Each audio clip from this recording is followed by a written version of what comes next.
Once again, welcome to all the people who may have arrived after we started chanting, and welcome on this auspicious occasion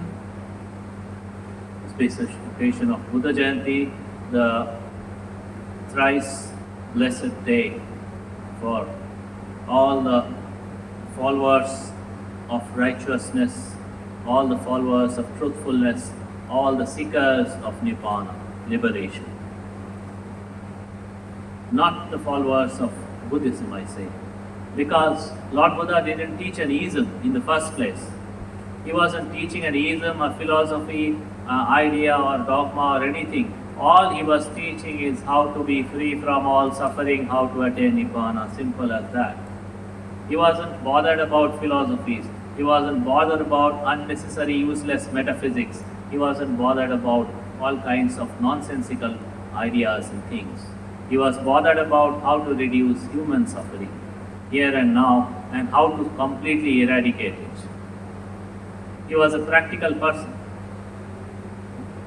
So that's why I said those who seek the truth, those who wish to walk on the path of righteousness, those who seek the liberation, Nibbana, in one way or the other, they are the followers of Lord Buddha.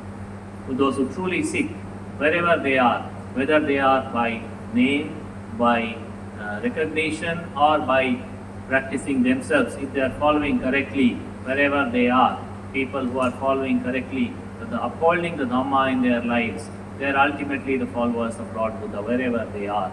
It doesn't matter their clan, their name, their country, their food, their culture, nothing matters. Because the Buddhism is not about any of these things. Buddhism is all about how to purify our heart. Our heart has impurities, defilements, we say, the greed, the hatred, and the ignorance. These defilements are there. When these defilements are there in our mind, then our heart becomes impure. It becomes bad. It causes suffering. So he was teaching us this, how to remove these causes of unhappiness, how to understand and recognize and let go whatever causes us suffering. He was teaching us this out of his great compassion, Mahakaruna. We say Mahakaruniko, the great compassionate one. Long time back, when he came across as an ascetic, Sumedha, he came across another Buddha, Lord Dipankara, and from that time he saw how the Lord Buddha, Dipankara, how he taught, how he was doing things, and he got inspired. And he made a determination, I also wish to help others. And if it takes me a lot of suffering, if it takes me a lot of sacrifice, life after life, I will do like this. He took a vow.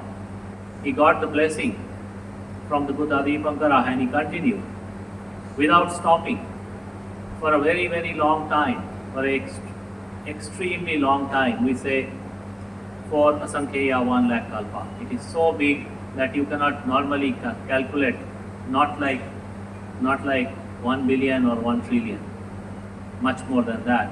For a very long time he was doing this, doing the right things, developing the wisdom, upholding the virtue, upholding the truthfulness, all the good qualities, all the noble, these 10 spiritual qualifications, generosity, morality, renunciation, patience, determination, truthfulness, loving kindness, wisdom, effort, all these spiritual qualifications. He was developing life after life without stopping, till he became the Buddha one day, till he fulfilled all these qualifications when he came to his last life, and then he became Prince Siddhartha, then he became an ascetic, and then he finally went to the Bodhi tree on this full moon day evening, sat there, started meditating, understood. First, he meditated on the breath, in breath and out breath, knowing the breath. And finally his mind went deeper and deeper Then he understood all the mysteries, what causes us suffering, how beings go from life to life, how they suffer, how they can actually get rid of their defilements, mental defilements, and they can come out of their suffering. When he attained the final wisdom, from that time he was known as the Buddha, the enlightened one, and also the enlightener of others, the giver of the path, the shower of the path, one who gives the path, one who shows the path, one who guides the people, one who guides the people towards Nibbana, towards liberation. So that's how he practiced.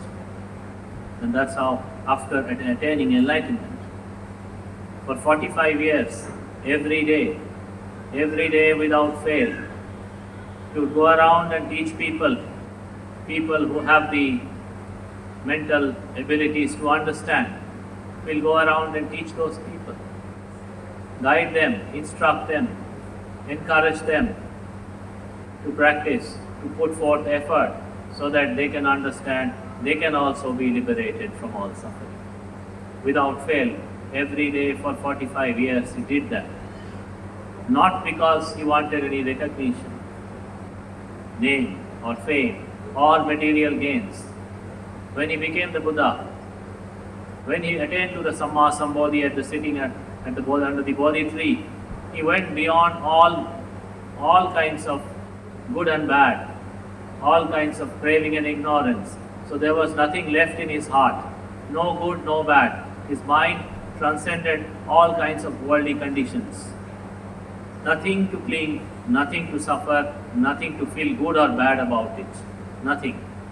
Perfectly empty, perfectly still, perfectly wise, knowing everything that should be known. That's how he lived for 45 years. And he went to all the people, from kings and princes and farmers and sweepers and so-called people whom we used to call outcast, or poor people or rich people or middle class people or anybody. He never discriminated, went around. Sometimes he would personally walk miles after miles, because he knew if there is such a person who, if I teach, they will understand. They will understand and they can attain to the enlightenment. He would personally take the initiative, walk, go, meet them, and then teach and guide, encourage till enlightenment.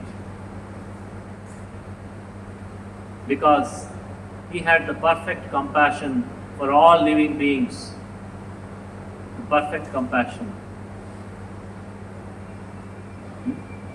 Our parents, take the example of our parents. Our parents also have a lot of compassion for us.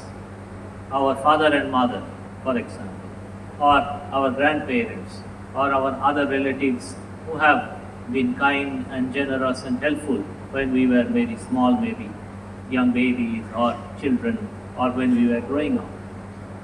Our parents or our relatives, especially our parents, they have done so much for us.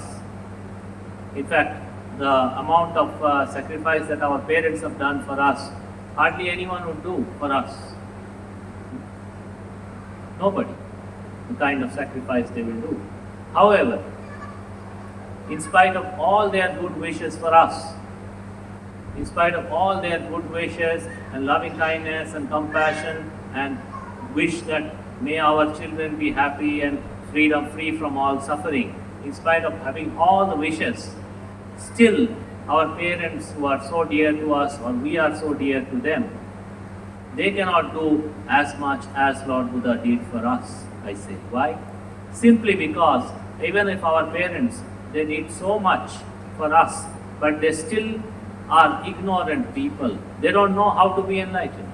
They don't know what is right and wrong. They don't have the wisdom to know or to guide others to liberation, freedom from all suffering. They wish, may our children be happy, may our children have no suffering, but they cannot achieve this. Even if having a wish, they still cannot achieve this, because They themselves are unenlightened people, still caught up in the samsara, still caught up in the cycle of birth and death and ignorance and craving. So our parents, after doing so much also, is still not comparable to what Lord Buddha did for us, because he gave us something more than our parents did. He gave us freedom from all suffering, the path to freedom from all suffering. I am showing you this. I am giving you the path. I am giving you this out of compassion. Just out of compassion, great compassion, I am showing you the path. That you take it up. Huh? That you take it up. It's like this. It is like this. That you go to somebody's house. You go to somebody's house. Somebody invites you. Please come to our house. Your friends or your relatives.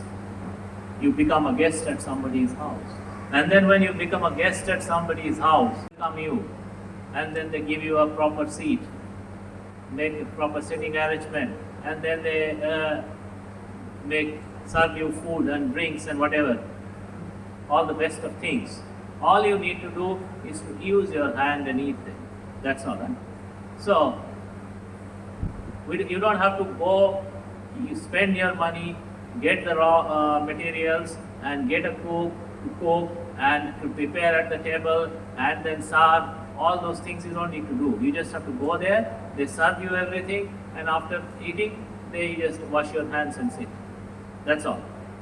So the Dhamma, if we had to do all these things to find out the path to liberation, I say most of the people cannot by themselves, because their level of ignorance is shallow.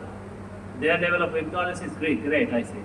Their level of wisdom is shallow, very, very small, very, very minuscule, the level of wisdom for most people. So to find it by ourselves, almost impossible, almost impossible.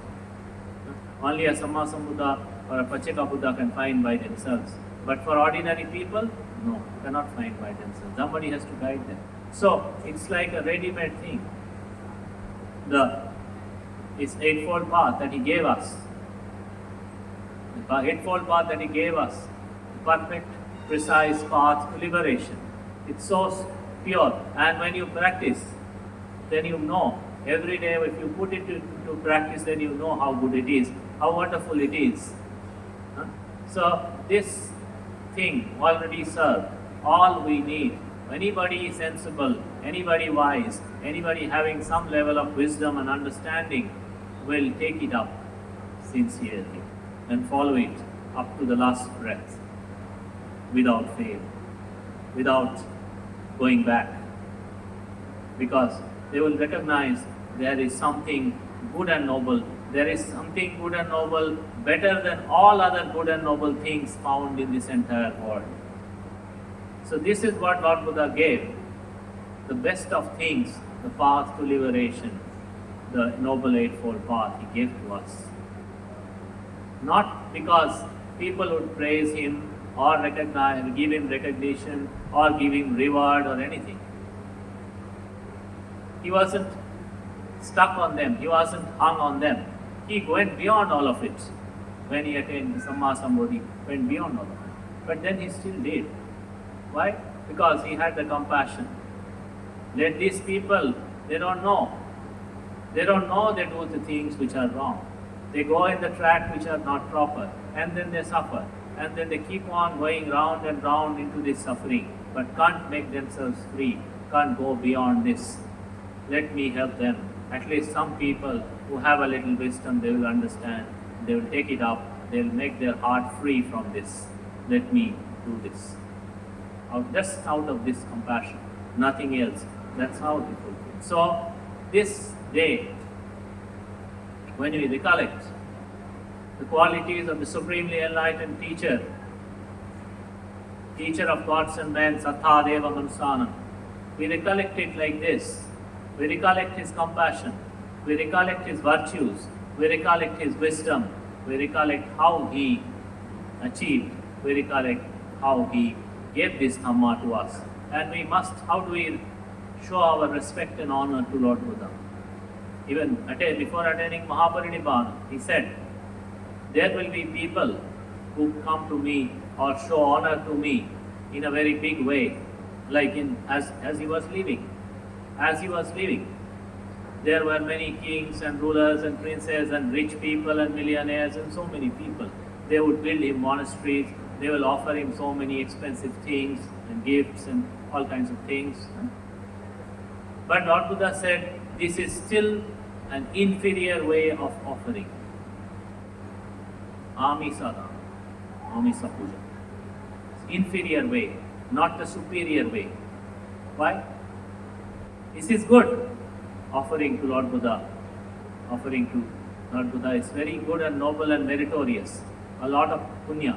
But then still it's not good enough. Why? Lord Buddha said, those people who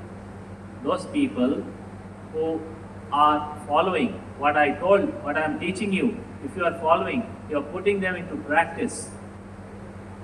You are following what I teach you, you are putting them into practice, then even if you are living thousands of miles away from me, you are still sitting next to me, as good as sitting next to me.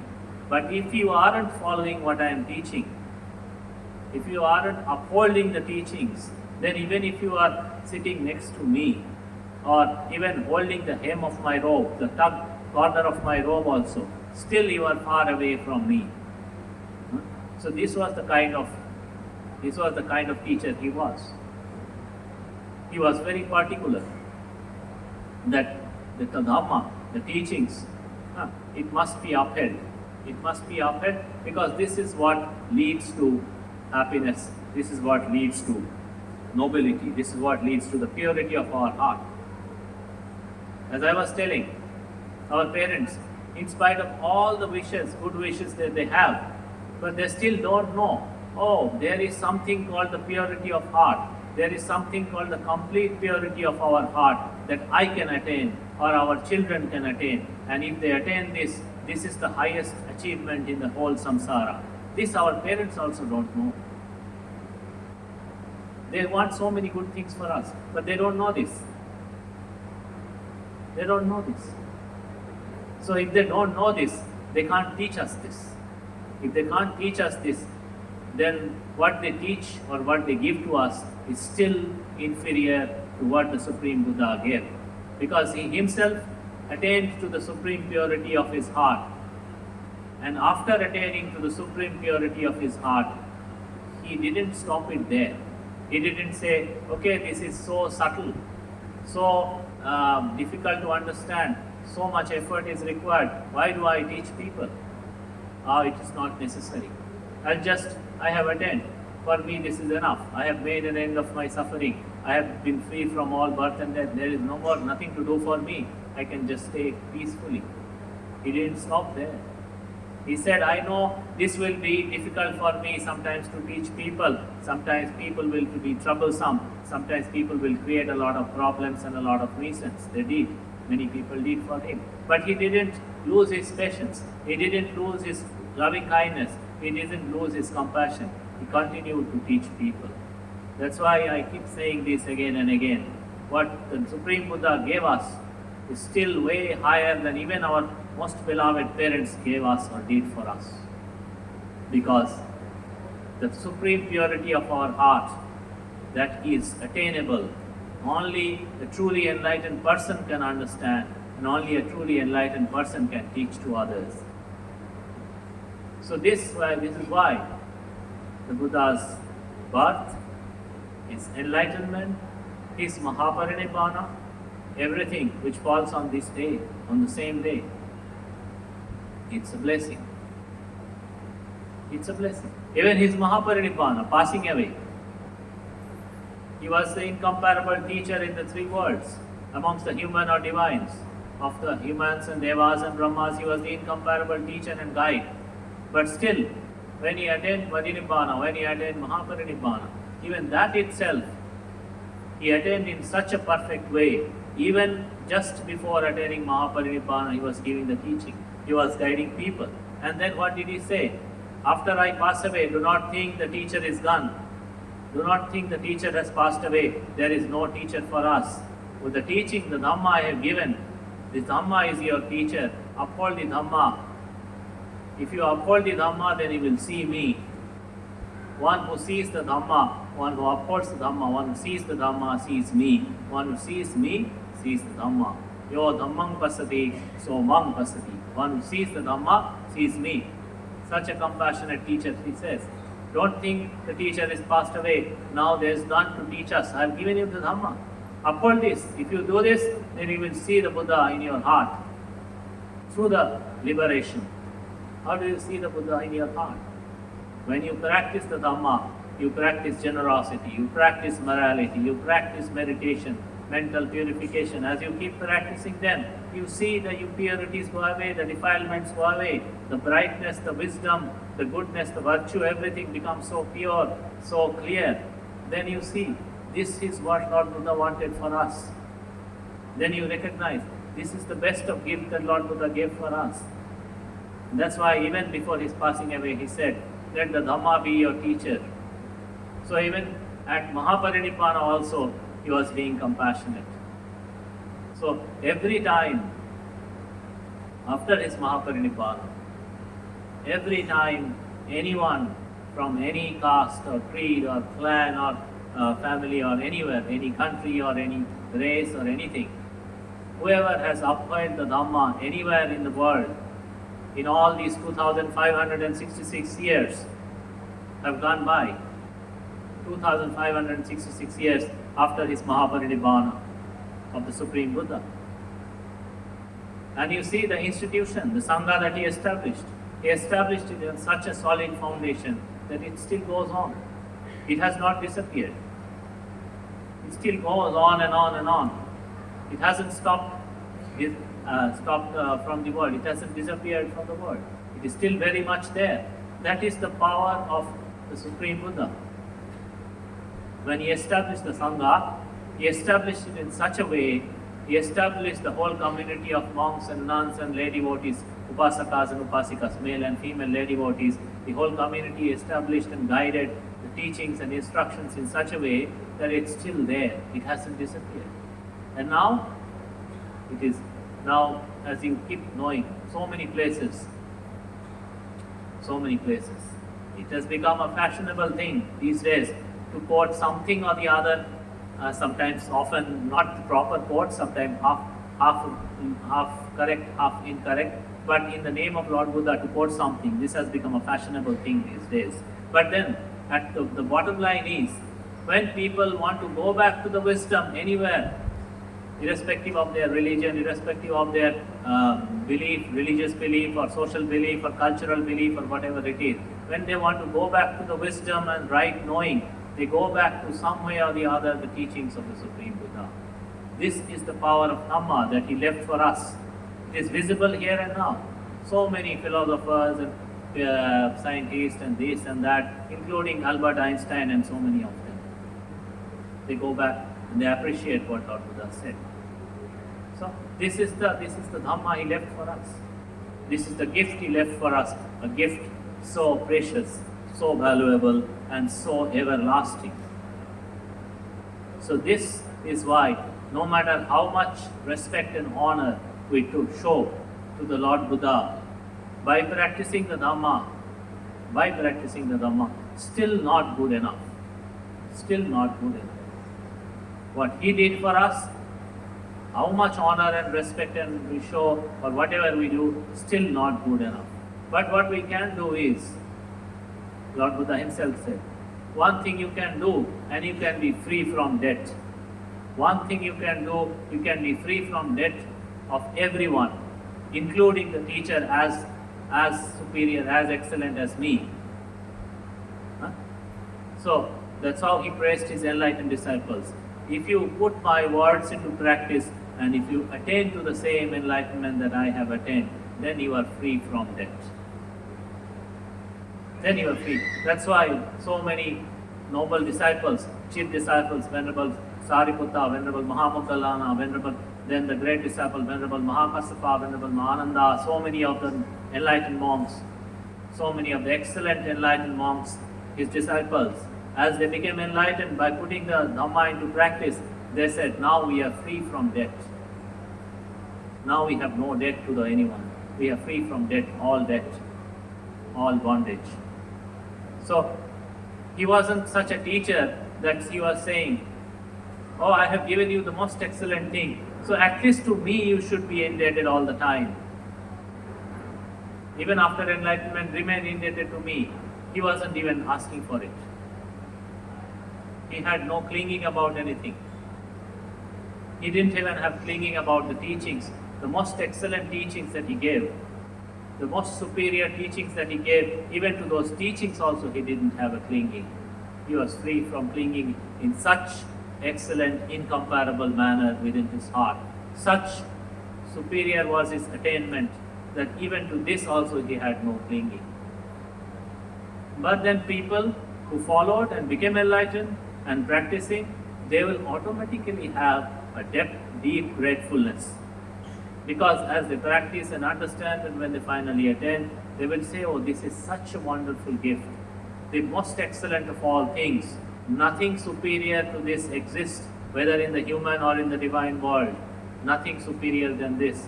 So they will automatically have the highest of gratefulness and gratitude towards the Supreme Buddha. This is what the Buddha wanted us to do. This is how much compassion he had.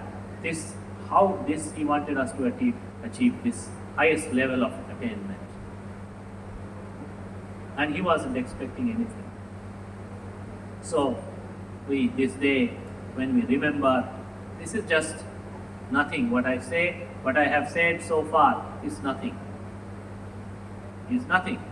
Nothing in praise of the Supreme Buddha.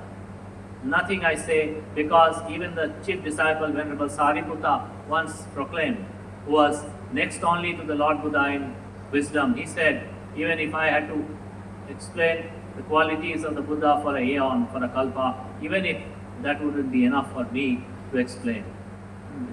So we are ordinary people. Even the chief disciple, the great enlightened among Venerable Sariputta himself said like this. So for ordinary people, it is nothing. So what I have said is nothing. Nothing in front of the Supreme Buddha's praise, true praise.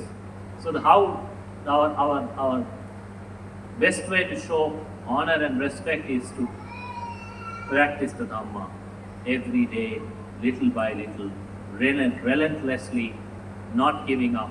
Whatever he had taught, generosity, morality, meditation, purification of our mind, development of our wisdom, that we can do every day.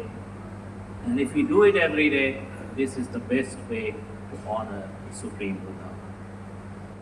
So all of you gathered here, all the meritorious Upasakas and Upasikas, remember, I know many of you come here on this day out of great faith and want to participate and do attend all the programs and all the things. But this is one day that you come here, and it's good.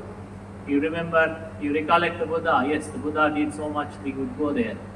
But this much isn't good enough. Put the Dhamma into your practice, into your life.